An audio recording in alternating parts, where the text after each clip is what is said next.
तूफान डीजे तूफान डीजे तूफान डीजे तूफान चौरमा चौरमा चौरमा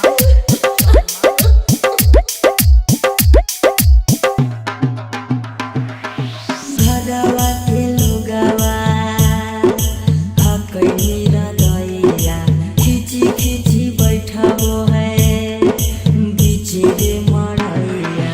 घरवा के लोगवा हकई मेरा दैया खिची खिची बैठाबो है बीचे रे मड़ैया।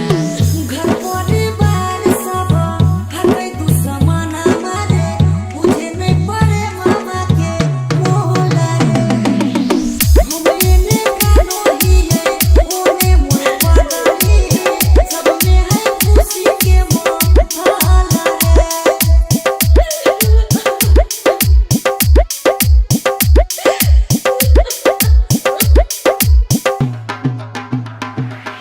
डीजे तूफान डीजे तूफान डीजे तूफान डीजे तूफान चौरमा चौरमा चौरमा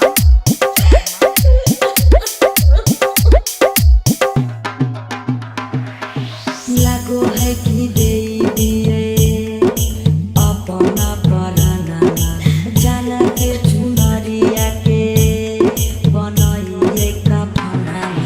लागो है कि देवी अपना प्राणना जाना के चुनरिया के बनाइए कफना।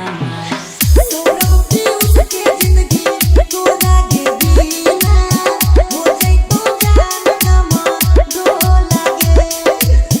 हम एने कानो हिए ओने मोर पगली डीजे तूफान डीजे तूफान डीजे तूफान डीजे तूफान चौरमा चौरमा चौरमा चौरमा